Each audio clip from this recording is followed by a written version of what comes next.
The moment I stepped into the courtroom that morning, my daughter Dawn rolled her eyes and muttered something dismissive to her husband Dave. But then something unbelievable happened. The judge glanced up, froze in place, and whispered in shock, "It's her!" The entire room went silent. None of them knew who I truly was until that moment. That trial changed everything. My name is Maeve. I'm 69 years old, and up until a few months ago, I was just an ordinary grandmother living a simple life. Every morning I woke at 6, brewed my coffee in the same chipped mug I'd used for 2 decades, and gazed out the window of my small kitchen while watering the African violets my late husband adored. My days were quiet and predictable, filled with tiny routines that brought me comfort. For 45 years, I was the mother who gave up everything for my only daughter, Dawn. I worked night shifts cleaning office buildings, sold homemade cupcakes on weekends, and stitched clothes to earn a few extra dollars. It was all to help her attend college and have the future I never got to live. When she married Dave, an arrogant man who never spoke a kind word to me, I swallowed my pride, and every Sunday I welcomed them with a set table and my warmest smile. After my husband died, I thought Dawn and I would grow closer. How foolish I was. Instead of finding solace in our time together, she started treating me like a burden. Her visits turned cold and obligatory. Her phone calls dwindled, and her excuses for staying away became more inventive. The greatest humiliation of my life came on a bleak Thursday in October. I had made the chicken and dumplings she'd always loved, the kind that took me hours to prepare, but once lit up her face when she was a child. I laid out my finest tablecloth, the one I embroidered when she was a teenager, and even bought fresh flowers for the centerpiece. When they arrived, Dave barged in like he owned the place, dropped into my late husband's armchair, and turned on the TV without a hello. Dawn was wearing a green dress I had bought for her, but her expression was icy and distant. "Mom, we need to talk," she said in the voice she'd adopted after marrying, a tone that made her sound like a stranger. She perched on the edge of the chair as if eager to leave. "Dave and I have made a decision," she went on while he lounged on the sofa, eyes glued to the screen. "This house is too big for you. You can't maintain it alone anymore, and we need a larger place for when we have kids. We found the perfect retirement community for someone your age." It felt like the floor dropped out from under me. This was the house where Dawn had taken her first steps, where every birthday had been celebrated, where her father had died holding my hand. Every corner held our most sacred memories. Every photo on the walls told our story.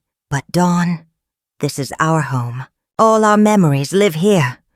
I begged, my voice shaking, every word cracking as it left my lips.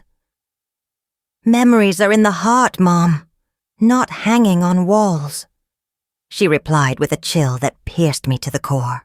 "Besides, that place has activities for people your age. You'll be better off there. You'll have company like you." Dave smirked with satisfaction as his eyes scanned the rooms, already imagining himself as the new owner. "It's for the best, Mrs. Maeve," he added with that fake smile I always despised. "We'll handle all the paperwork. You don't need to worry about a thing." My heart shattered into pieces. My own daughter, the child I had given my youth, my health, and my dreams for, was kicking me out of my own home to hand it over to that vile man. Tears welled in my eyes, but I forced them back. I wouldn't let them have the satisfaction of seeing me break. "I need time to think," I said, clinging to what little dignity I had left. "There's nothing to think about, Mom," Dawn answered as she stood. "It's already done. The appraisers are coming next week." Then they left. They left the chicken and dumplings untouched, the flowers wilting on the table, and my heart broken in the place where we had once been a happy family. That night, I couldn't sleep. I sat in the kitchen staring at the photographs on the wall. Dawn as a baby, Dawn on her first day of school, Dawn at graduation. In every picture I was there holding her, hugging her, smiling with pride. How did it come to this? How did the little girl who once called me her hero now treat me like garbage? The days that followed were a nightmare. Dave brought a real estate appraiser without warning. A man in a gray suit who walked through my home like it was nothing but property for sale. He took notes, measured each room, and talked about potential and necessary updates, as if I didn't exist. Dawn trailed behind him, agreeing with every insulting remark about my house.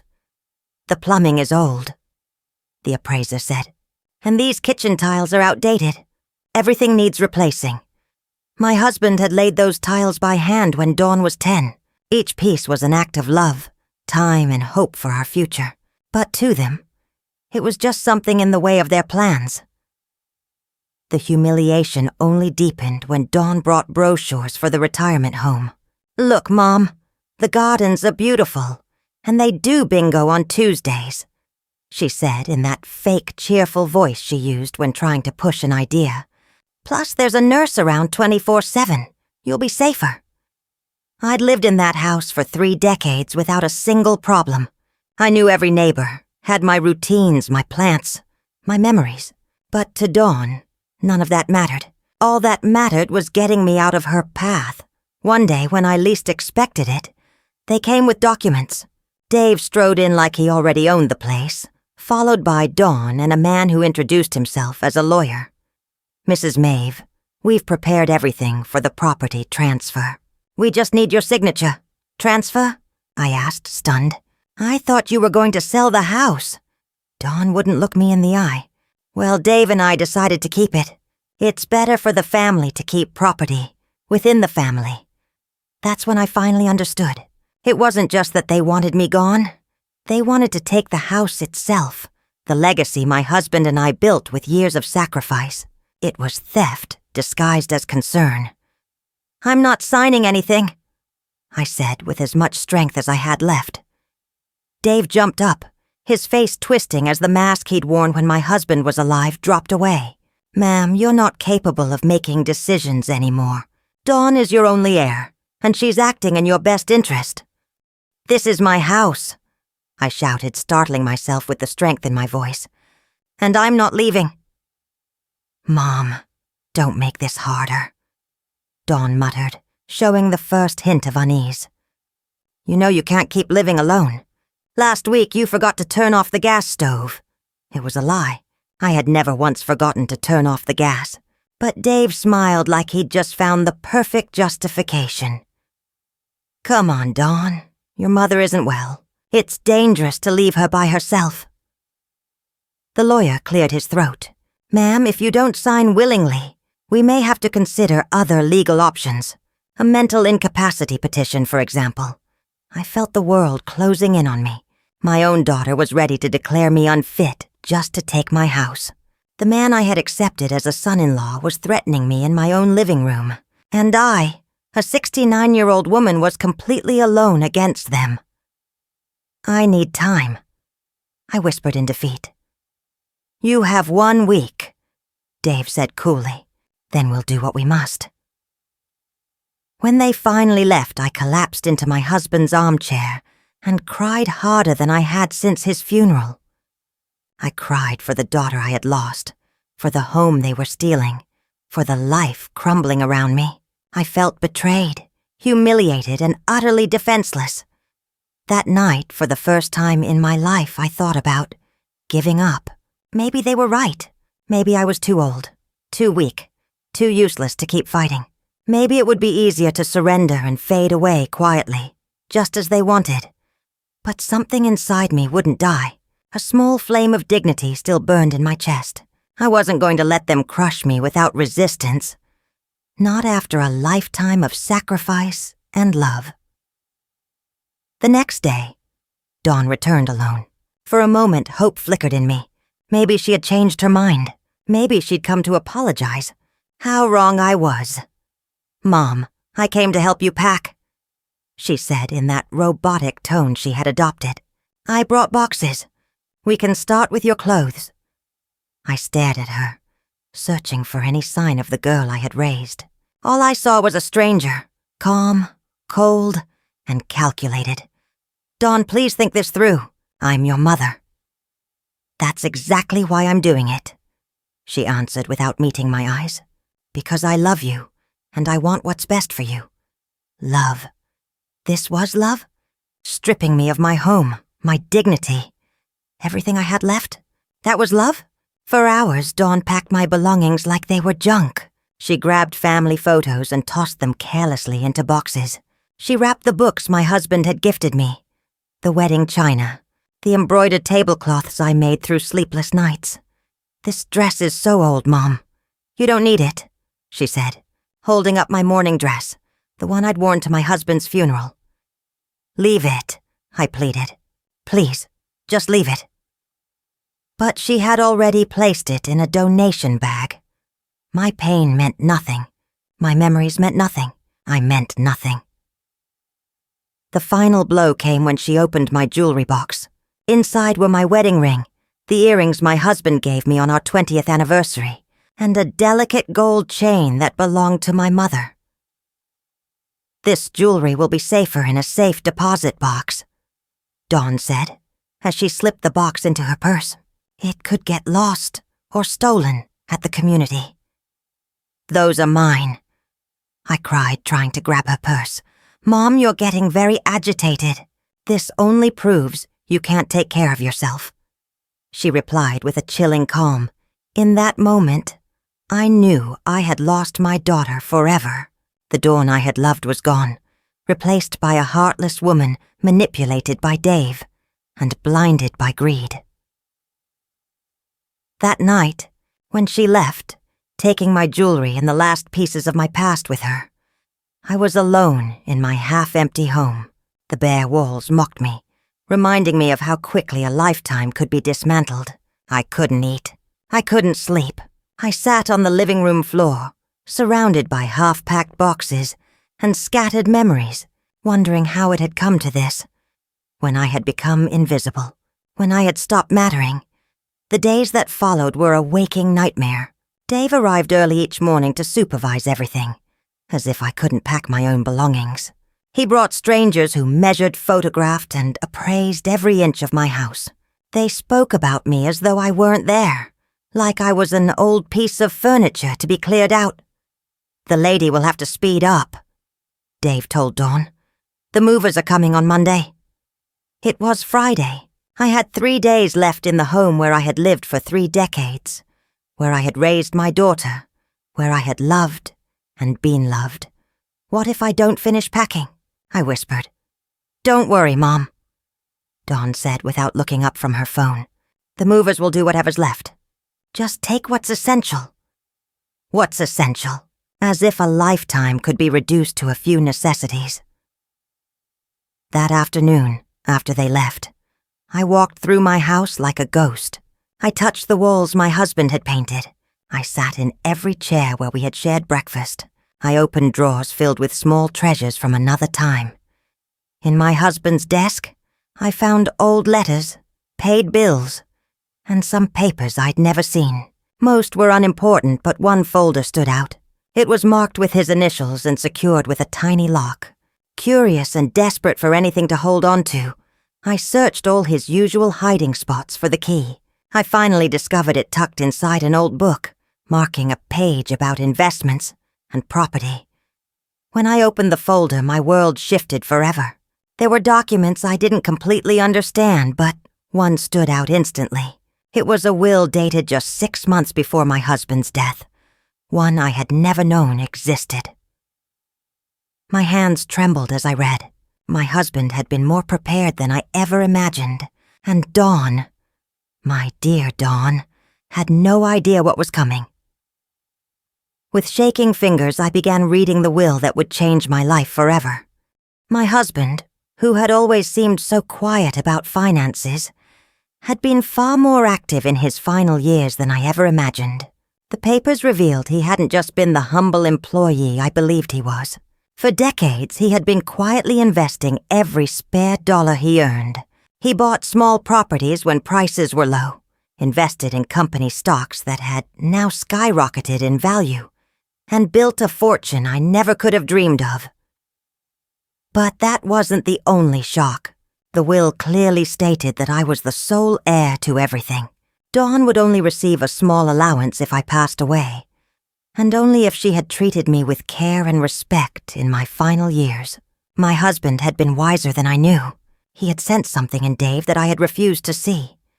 Then I came across a clause that made me gasp. My husband owned the entire building where Dawn and Dave lived. The apartment they thought they were paying rent for every month was actually ours. All the tenants in the building were paying rent to us, and that money had been going directly into an account I didn't even know existed. With shaking hands, I dug through the documents until I found the bank statements. The balance was enormous. For the 2 years since my husband's death, I had been living like a poor widow while a fortune piled up in the bank. And there was more. My husband owned shares in the company where Dave worked. Not just a tiny portion, but a significant stake, enough to influence decisions. He also had investments in restaurants, small businesses, and a huge plot of land outside the city that was now worth millions. I read every document, every contract, and every certificate again and again. Everything was organized, legal, and crystal clear. My husband had quietly built an empire, and I was its queen, without even knowing. But the thing that moved me most was a handwritten letter at the end of the folder. It was addressed to me in his handwriting. "My dearest Maeve," it began. "If you're reading this, it means I am gone, and you found the treasure I saved for you. Forgive me for not telling you while I was alive. I wanted it to be a surprise for your golden years. You worked so hard. You gave up so much for Dawn and for me, and I wanted to make sure you would never lack anything." Tears slid down my cheeks as I read on. I must also admit something. I never fully trusted Dave. There's something about him that troubles me, an ambition that concerns me. That's why I arranged everything this way. If Dawn treats you with love and respect, she'll live comfortably. But if she mistreats you, or tries to take advantage of you, you will have every means to protect yourself. My husband had predicted exactly what was happening. He had seen through Dave from the start, and had prepared my defense before he died. Use this wisely, my love.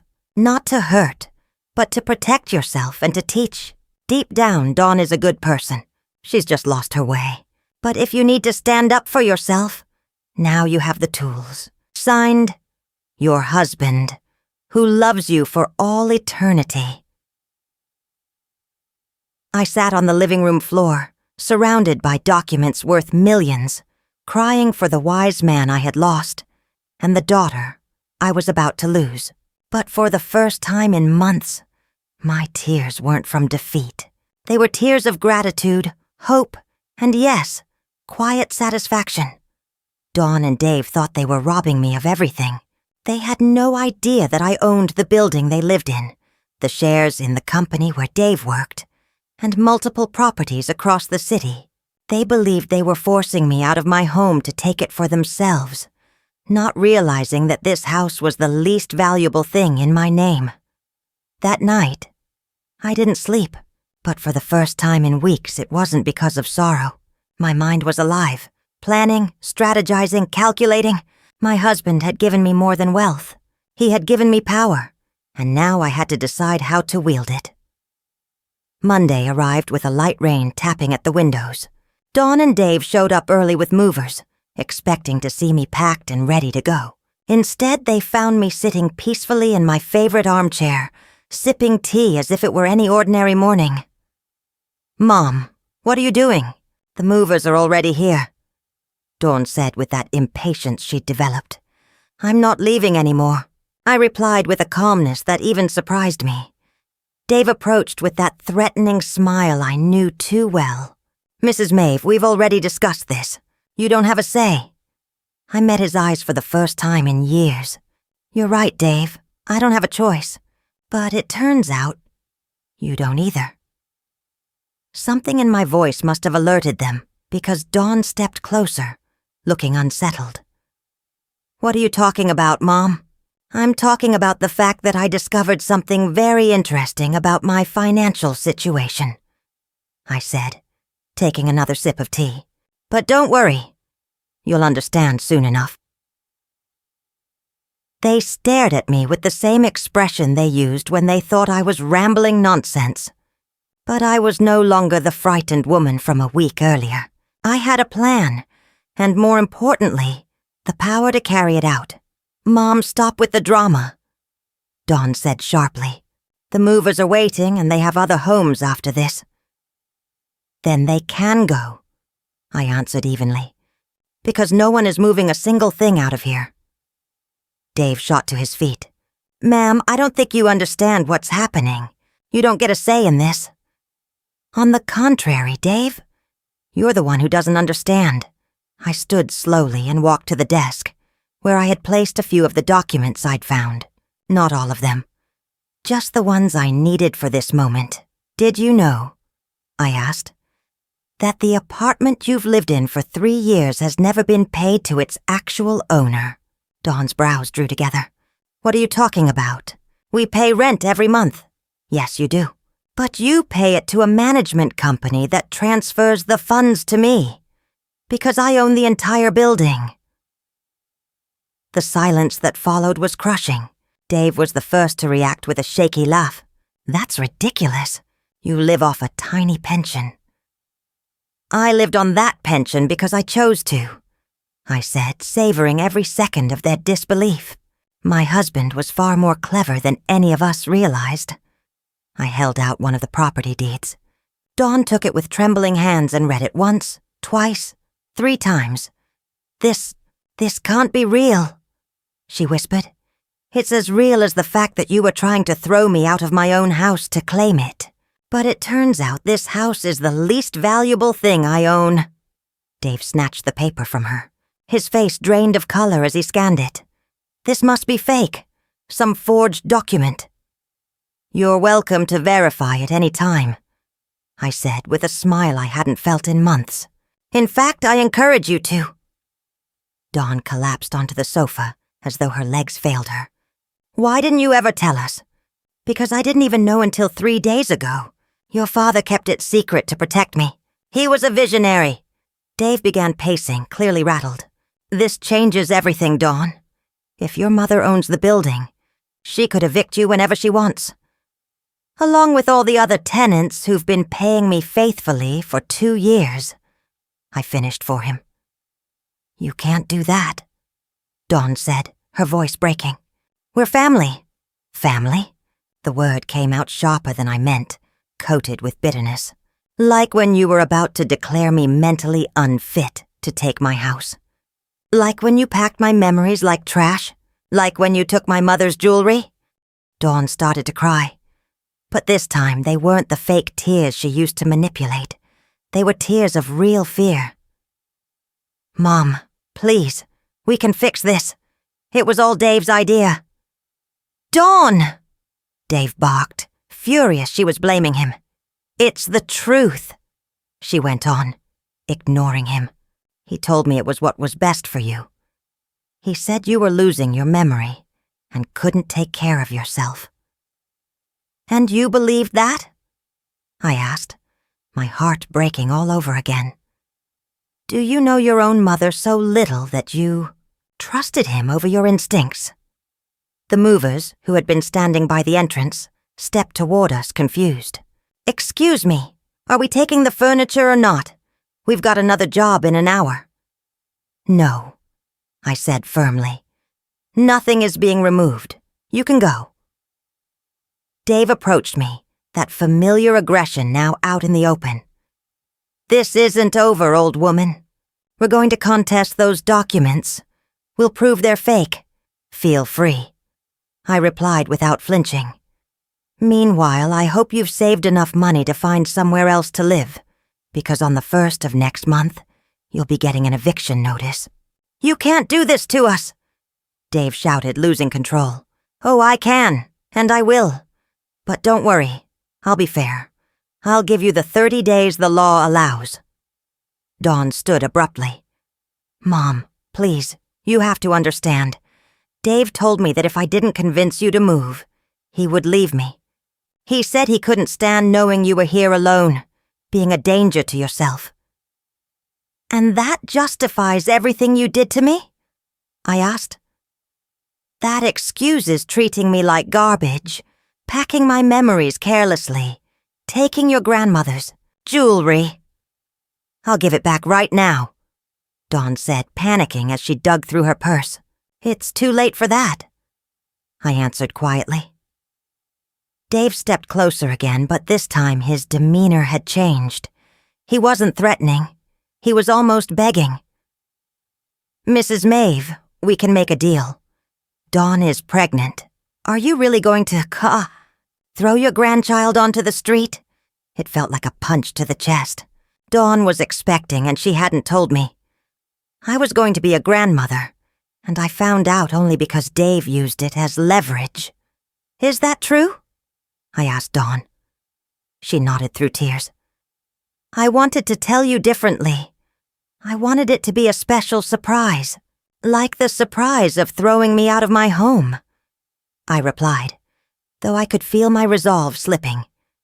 Then I remembered my husband's words in his letter. Not to hurt, but to protect yourself and to teach. Dawn needed to learn, and her child deserved better than Dave's influence. The news of the pregnancy rattled me for a moment, but then I remembered everything they had put me through. A baby didn't erase the humiliation, the disdain, or the months of misery. Congratulations on the baby, Dawn, I said, forcing myself to stay calm. But that doesn't erase what you did. Mom, please, she begged. Think of your grandchild. Do you really want them growing up without their grandmother? Their grandmother has been here the whole time, I replied. You two were the ones trying to get rid of me. Dave made one last attempt to manipulate me. If you really have all this money, why not help us instead of punishing us? We could be one family. I looked at him with the disgust he had earned. A united family, like when you threatened. To have me declared incompetent, like when you twisted my daughter against me? I never. Enough, Dave. I cut him off with an authority I didn't know I possessed. I've heard all the lies I need to. The movers were gone, leaving the three of us in a house thick with tension. Dawn wept quietly. Dave stalked around the room like a trapped animal, and for the first time in months, I felt completely calm. Here's what's going to happen, I said. You have 30 days to find another place to live. During that time, I don't want to see either of you here unless it's a true emergency. And after that? Dawn asked weakly. After that, we'll see if you've learned anything about respect and family, Dave snapped. This is emotional blackmail. You're using your money to manipulate us. Manipulation? I let out a bitter laugh. Like when you used fake claims about my mental health to control me? Like when you used my daughter's love to blackmail me? It's different, Dave muttered, sounding unsure even to himself. You're right, I said. It is different, because this time, I actually have the power I'm using. Dawn stood slowly. Is there anything we can do to change your mind? Yes, I said without hesitation. But I doubt Dave will do it. What is it? She asked, clinging to any hope. I want a genuine apology for every humiliation you put me through. I want you to admit you treated me like garbage, and I want Dave to admit that this was his idea. Dave's face flushed with rage. I'm not humiliating myself in front of you. Then start packing, I said flatly. Dawn stared at him, desperate. Dave, please. She's my mother. She's your mother-in-law. We can swallow our pride for our child. No, he shouted. I'm not bowing down to this manipulative old woman. The insult hit the air like a slap. Dawn's jaw dropped as she finally saw him clearly. Manipulative old woman. I repeated softly. Interesting. So that's what you really think of me? No, Dawn whispered, but Dave had lost control. Yes, that's exactly what I think. A bitter old lady who can't stand seeing her daughter happy. That's why she invented this story about money. Invented it? I walked to the desk and pulled out more documents. Did I invent these bank statements? Did I invent these property deeds? Did I invent these stock certificates? I laid each paper on the dining table one by one until the entire surface was covered with undeniable proof of everything. Dawn stepped closer and started looking through the documents with trembling hands. Oh my God, Mom, this is real. It's all real. Very real, I confirmed. And now you understand why your husband is so desperate to discredit me. Dave made one last attempt. Dawn, you can't think your mother kept all this hidden for years. She's lying. No, Dawn suddenly shouted, startling both of us. Stop it, Dave. Just stop. She turned to me, tears pouring down her face. Mom, forgive me. Forgive me for everything. You're right. I treated you like garbage. I took your memories, your jewelry, your dignity. And the worst part is, I did it because he convinced me you were a burden. Dawn, don't listen to her. Dave tried again, but she completely ignored him. He filled my head with lies about your mental health, about the danger of you being here alone. He made me feel guilty for leaving you when all you wanted was to stay in your own home. Dawn, be quiet, Dave snapped, trying to regain control. Don't you ever tell me to be quiet again, she yelled back. I'm done with your manipulation, done letting you use me to hurt my mother. Silence dropped over the room like a heavy curtain.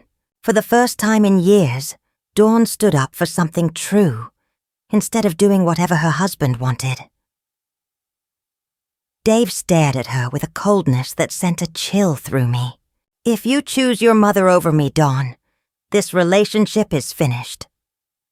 Dawn froze for a moment, taking in the ultimatum. Then, to my surprise, she straightened her back and looked him dead in the eyes. Then it's finished, she said, in a voice I had never heard from her before. Dave stood there stunned, as if he couldn't process what she had just said. For years he had dictated every choice she made, and now, for the first time, she had told him no.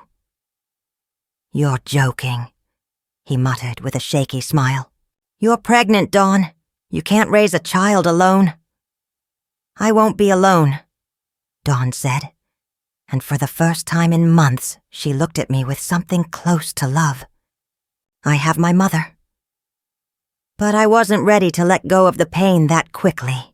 The months of humiliation, the sleepless nights, the feeling of losing my only daughter. None of that vanished with a single sentence. Dawn, I said quietly. I'm glad you finally opened your eyes. But that doesn't erase everything you did, her face crumpled. Mom, please. I know I don't deserve forgiveness, but I'll do anything to make things right. Sensing he was losing all control, Dave switched tactics. He suddenly dropped to his knees in front of me, wearing an expression of false remorse I recognized instantly. Mrs. Maeve, you're right. It was all my fault. I convinced Dawn you couldn't take care of yourself. I pressured her into choices she didn't want to make. Please forgive me. I looked down at him, flooded with a mix of disgust and satisfaction. Watching him grovel after months of smugness was almost laughable. Now you ask for forgiveness, Dave. Now that you realize I'm not the helpless, penniless old woman you thought I was? I was terribly mistaken, he said, playing his part. Let me make it up to you. We can be a happy family. A happy family, I repeated. Like when you threatened to have me declared mentally unfit. That was a mistake. Or like when you called me a manipulative old woman 5 minutes ago. Dave swallowed hard, knowing his own words were destroying him. I was upset. I didn't mean it. No, I said flatly. You meant every word. You finally showed your real face. I looked over at Dawn, whose expression held shame and heartbreak. And you treated me like a burden for months. Do you think an apology wipes that away?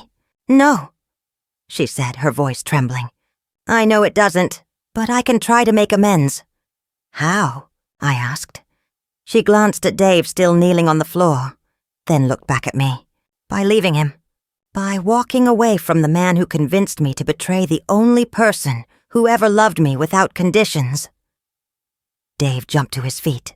You're not serious. You're carrying my child. I'm carrying my child. She replied with a strength that almost made me proud. And I don't want them growing up watching their father lie and abuse their grandmother. You're making the biggest mistake of your life, he warned. The biggest mistake of my life was marrying you, she shot back. He glared at the both of us with pure hatred. This isn't over. I'll fight for custody. I'll prove you're both insane. And what money will you fight with? I asked calmly. Because first thing tomorrow, I'm speaking to your boss. Did you know I own enough shares in your company to affect hiring and firing? The color drained from his face. You wouldn't dare. After everything you've done? Of course I would. That's abuse of power, he muttered. Like when you abused my daughter's trust to turn her against me. Like when you abused my love for her to manipulate me. Dave stalked toward the door, then paused before leaving. This isn't over, he hissed. I'm going to ruin both of you. Go ahead and try, I said coolly. But do it from somewhere else because you have exactly 1 hour to get your belongings out of my building. Hour? You said we had 30 days. That was when Dawn was with you. Now she's on her own, and there's no reason for you to stay on my property. He slammed the door so hard the walls shook. For the first time in months, Dawn and I were alone, surrounded by a heavy silence and the papers that proved everything. After a long pause, Dawn spoke softly. Mom, can you ever forgive me? I looked at her. My 30-year-old daughter, who had just realized her life was built on lies, who betrayed me for a man unworthy of her, who was pregnant and suddenly alone. I don't know, Dawn, I answered honestly. You hurt me deeply. I know, she whispered, and I'll spend the rest of my life trying to make it right. With what? I asked. By giving you back your mother's jewelry, she said, pulling out the small bag she had taken, and by asking if I can stay here tonight. I have nowhere else to go. I looked at the jewelry, then at my pregnant, broken daughter. My heart softened. Just a little. One night, I said at last. But tomorrow, we start talking about how you'll earn my trust back. Dawn nodded, tears of relief running down her face. Thank you, Mom. I swear I'll make things right. But I knew promises were easy, and keeping them was another matter. The next few days were strange and full of tension. Dawn stayed in her old room, which I had left untouched since she married. During the day, we moved around the house like polite strangers, only talking when necessary, about breakfast, the weather, her nausea. But I watched her, every word, every movement, every effort she made to regain my trust, and what I saw gave me hope. For the first time in years, my daughter was handling things on her own, instead of expecting someone else to do it. She washed her dishes immediately, kept her room immaculate, and even helped around the house without being asked. On the third day, while I was watering the violets by the window, Dawn came over holding a cup of tea. Mom, can we talk? She asked. I nodded without looking at her. I had learned that silence could be more powerful than 1,000 words.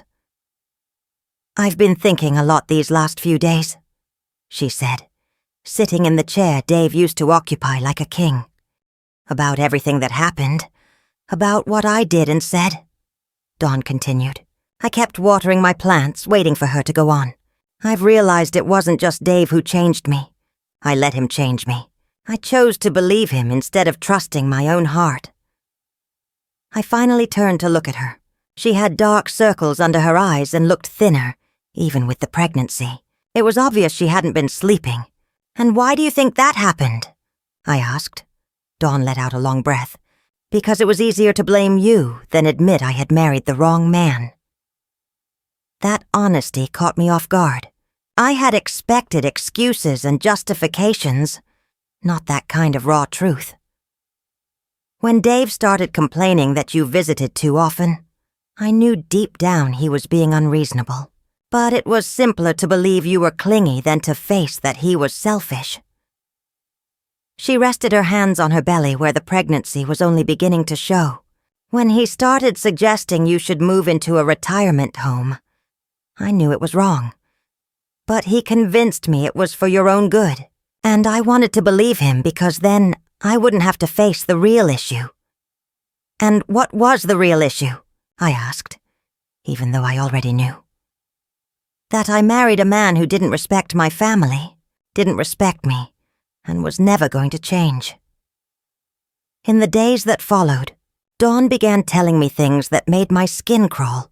How Dave had slowly cut her off from her friends, convincing her they were a bad influence. How he controlled every cent she spent, claiming women didn't know how to handle money. How he talked her into quitting her job, saying real wives devoted themselves to the house. And you never thought to talk to me about any of this? I asked her one afternoon. Dave told me you wouldn't understand, that you were from another generation.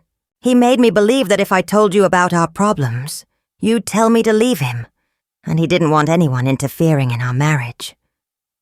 Each confession hurt more than the last. My daughter had been suffering silently while I believed she was happy, and by the time she had tried to reconnect with me, it was already too late. Dave had trained her to see me as the enemy. 2 weeks after Dave moved out, Dawn got a phone call that drained the color from her face. "It's the building manager," she said, her voice shaking. "Dave's in the lobby. He says he has the right to come up because he's still my husband." "And what did you tell him?" "That I didn't want to see him, but he won't go. He's yelling that he's going to call the police. He says this is kidnapping." I stood from my chair with a calm that surprised even me. "Tell the manager I'm coming down. I'll speak to him." "Mom, he's really agitated. We don't know what he might do." "Exactly," I said. "That's why I need to go." When I reached the lobby, Dave was in a rage, shouting at the poor building manager who was cowering behind his desk. "That crazy old woman has my wife locked up," Dave was yelling. "Call the police right now." "Good afternoon, Dave," I said calmly. He spun around. His eyes were bloodshot. He had clearly been drinking. "You return my wife to me right now." "Dawn is exactly where she wants to be," I answered. "And if you don't leave my property immediately, I'll be the one calling the police." "This isn't your property. You're lying." I took out my phone and dialed my attorney, putting the call on speaker. "Victoria," I said when she answered. "It's Maeve. I have an angry man here who refuses to leave my building.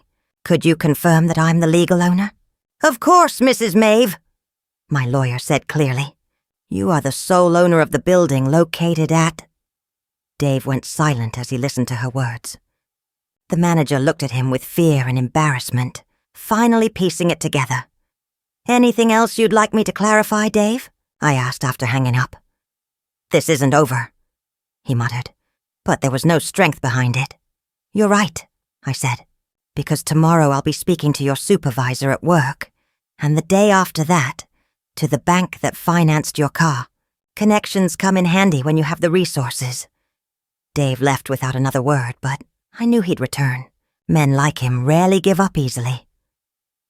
2 months later, the day of the hearing arrived like a storm we knew was coming. Dave had followed through on his threats and filed a lawsuit against us for parental alienation and financial manipulation, demanding full custody of the baby Dawn was carrying. That morning, as I dressed in my best black suit, Dawn came into my room with tears in her eyes. "Mom, I'm scared," she said. "What if the judge believes him? What if he takes my baby?" I held her for the first time in months, feeling her body tremble. "That's not going to happen," I told her. "We have the truth." When we arrived at the courthouse, Dave was already there with an attorney who clearly cost more than he could afford. He shot me that same hateful look, but this time it didn't shake me. I had something he never would. The peace that comes from knowing you're in the right. Dawn and I sat on our bench. She wore a purple dress that showed her 5-month pregnancy, and I wore the earrings my husband gave me on our anniversary. We were ready. Dave's lawyer began, trying to portray me as a spiteful old woman who had used her wealth to break apart a happy marriage. He talked about manipulation, emotional blackmail, a toxic mother-in-law who refused to accept that her daughter was an adult.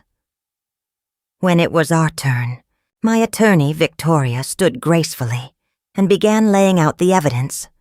Text messages where Dave insulted Dawn, recordings where he threatened to leave her if she didn't throw me out of my own house, testimony from neighbors who heard his yelling and abuse. But the real turning point came when the judge raised his eyes and looked at me. "Mrs. Maeve Williams?" he asked, sounding surprised. "Yes, Your Honor," I answered, unsure why he reacted that way. The judge removed his glasses and studied me. "Did you work in family court 30 years ago?" My heart skipped a beat. "Yes, Your Honor. I was a secretary for Judge Miller." "You helped me when I was an intern," he said. "You taught me how to organize files. You brought me coffee when I worked late. You were kind to me when everyone else acted like I didn't exist." The room went completely silent. Dawn stared at me in disbelief. Dave turned pale, and I felt the world freeze around us. "Your Honor, I'm Judge David Morales," he said. "Do you remember me?" And then I saw it. Beneath the gray hair, the wrinkles, and the authority was the shy young man who once worked in my office. The boy I defended when other clerks made fun of him. The one I encouraged when he doubted himself. "David?" I whispered, my eyes filling with tears. "Of course I remember you." He smiled, and for an instant he was that nervous young intern again, seeking approval. "I've never forgotten your kindness, Mrs. Maeve. You told me one day I'd be a great judge when I didn't even believe it myself." Dave and his lawyer exchanged terrified looks. They realized defeat before even starting. "Your Honor." Dave's attorney cut in. "This seems like a conflict of interest." "There is no conflict," Judge Morales said firmly. "There is only justice, and after reviewing all the evidence, it is evident that Mr. Dave Foster has been the only manipulator in this case." The verdict was decisive. Dave lost all parental rights to the baby and was banned from coming near Dawn or me. He was also ordered to pay the legal fees and compensation for emotional harm. As we left the courthouse, Dawn hugged me the way she hadn't since she was little. "Mom, how could the judge have known you? Life comes full circle, sweetheart," I answered. "And kindness returns to you when you least expect it." 6 months later, when my granddaughter Serenity was born, I knew everything had been worth it. Dawn had found herself again. She became the caring mother I always knew she could be. One afternoon, while we rocked the baby in the garden, Dawn asked the question I had long waited for. "Mom, have you really forgiven me?" I looked at her, a woman who had grown so much in so little time, who now understood what truly matters. "I forgive you, Dawn," I finally said. "But more importantly, you've learned to forgive yourself." That night, as I made tea in my chipped old mug, I thought of my husband and his letter. I had used the power he left me exactly as he intended. Not to harm, but to protect and teach. Dawn had learned that real love isn't about control, but respect. And I had learned that it's never too late to reclaim your dignity. Looking out the window at the garden where my granddaughter played, I smiled. Some battles are worth fighting, and some victories are sweeter when they take time. In the end, I didn't need to shout to be heard. I only had to remember who I was, and defend it with the calm certainty of someone who knows they stand on the right side of history. 5 years after the trial, my life looked nothing like I once imagined. Little Serenity, now 4, with her mother's bright eyes and my stubborn streak, ran through the garden chasing butterflies while Dawn and I prepared Sunday lunch. "Grandma Maeve, look what I found," Serenity called, running toward me with a yellow flower in her tiny hands. "It's beautiful, my love," I said, lifting her for a kiss. "Should we add it to the vase with the others?" Dawn smiled at me from the kitchen. Over the years, she had blossomed in remarkable ways. She'd gone back to school and now worked as an accountant at a small but successful firm. Most importantly, she had recovered the spontaneous laugh I remembered from her childhood. "Mom, a letter came for you," she said, passing me a refined envelope. It was from the foundation I had created 2 years earlier with part of my husband's inheritance. Home and Dignity had become a haven for elderly women facing abuse or abandonment. What had begun as a way to honor my own past had grown far beyond that. "What does it say?" Dawn asked, brushing her hands on her apron. "They're inviting us to the opening of the 3rd shelter," I answered, feeling the deep fulfillment that only comes from turning pain into purpose. "They'll be housing 15 more women. Over the years, we had helped more than 50 women rebuild their lives. Some arrived, like I once had, stripped of their dignity by ungrateful children or abusive relatives. Others came alone, without family, but with similar stories of neglect and mistreatment." The doorbell broke my thoughts. Dawn went to answer and returned with a knowing smile. "Mom, you have a visitor." Behind her stood retired Judge David Morales, accompanied by a graceful silver-haired woman. "Mrs. Maeve," he greeted me with the warm smile he had kept since his youth. "I'd like you to meet my wife, Elena." "It's an honor," Elena said, taking my hands. "David has told me so much about you. He says you were one of the most important influences in his professional life." "He exaggerates," I replied, though I was genuinely touched. "Not at all," David said, "which is why we wanted to invite you in person. The Retired Judges Association is giving you an award for your work with the foundation." "That's not necessary," I began. "Yes, it is," he insisted. "Your story made many of us reflect on real justice, the kind that goes beyond written law." After they left, Dawn and I sat on the porch while Serenity played with her dolls. The garden was more beautiful than ever. I had hired a gardener, but I still personally cared for the African violets my husband had loved. "You know what I admire most about you, Mom?" Dawn asked suddenly. "What?" "That after everything I put you through, after all the hurt, you never let it make you bitter." "Of course I was bitter," I admitted. "There were nights when resentment ate at me, but your father taught me something important in his letter." "What was it?" "That true strength isn't in revenge, but in turning pain into something useful for others." Dawn nodded, understanding. She had experienced that transformation herself. She now volunteered at the foundation, using her past to guide young women trapped in toxic relationships. "Did you ever find out what happened to Dave?" she asked. "My lawyer, Victoria, said he moved to another city. Apparently, he remarried." I paused, choosing my words with care. "I hope he learned something from it all, but honestly, it's no longer my concern." "You're not even curious?" "No," I answered honestly. "I learned that some people enter your life only to teach you something. Once the lesson is learned, you can let them go." Serenity came running, cheeks flushed from playing. "Grandma, will you tell me the story of the brave grandma?" It was her favorite. A child-friendly version of everything that happened. In my telling, the grandma discovered magic powers and used them to protect her family from a terrible dragon. I pretended to resist again, but I was already lifting her onto my lap. "Yes, and don't forget the part where the good judge helps her." As I told the story for the 100th time, I reflected on how strange fate can be. I had to lose everything to see what I truly had. I had to hit the bottom to discover my strength, and they lived happily ever after. Serenity asked when I finished. "Happily ever after," I confirmed. The brave grandma found her happy ending. "You found your happy ending, Grandma," Serenity said. I looked around. Dawn was setting the dinner table. The garden was in bloom. My beautiful granddaughter was in my arms, and the letter from the foundation promised help for even more women. "Yes, my love," I replied. "I did."